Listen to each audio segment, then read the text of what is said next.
There's a rise in support for assassination culture, especially among liberal women. Why? Why do so many women, attract dangerous men into their life? Was their father dangerous? Have they been raped as a child and don't remember it? Like, I didn't remember my rape until the last couple of years in my childhood because it was so painful for me and I repressed it. But because of that, I became a different woman than I am now. I was super in my masculinity, looking for ways to protect myself, attracting in men that, my ex-husband's Israeli, former IDF special forces. Do you know what I'm saying? Okay. And, but let's get into the Joe Rogan episode and see some more evidence of this before we get into a research article that discusses this phenomenon. And the conclusion there, I have some contention with. All of my research for how to heal our wounds is based in psychology, neuroscience, shamanism, mysticism, and I lean on Dr. Joe Dispenza, Dr. Andrew Huberman, Dr. Bruce Lipton, Dr. Gabor Mate, all giants in their field to prove that changing the world is an inside job. Assassinating a man on the street is, that's vigilantism. There's no civility there, like Brian said. And I know Brian. He lives 45 minutes north of me.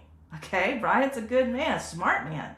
So let's pull up the Joe Rogan episode and look at this phenomenon that I experienced personally. And at that point, this is a few years ago, like, why is she watching crime shows all day long? And then I'd help her heal from her own pedophilia and how she was raped by her father and her mother held her down. And we attract what we are so we can see ourselves.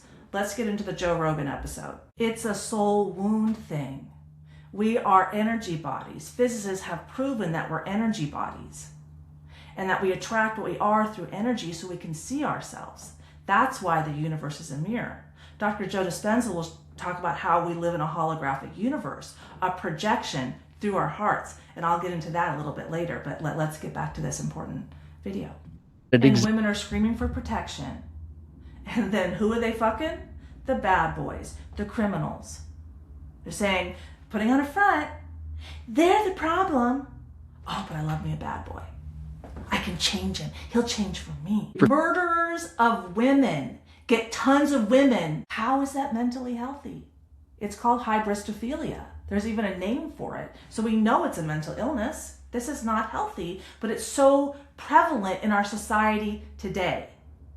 And yes, it is because of what we call the patriarchy.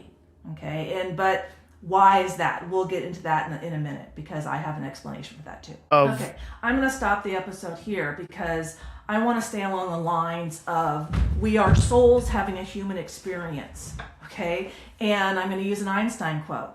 The field is the sole governing agency of the particle, the field being the energy field, the particle being the body. Okay, so the energy field controls the body.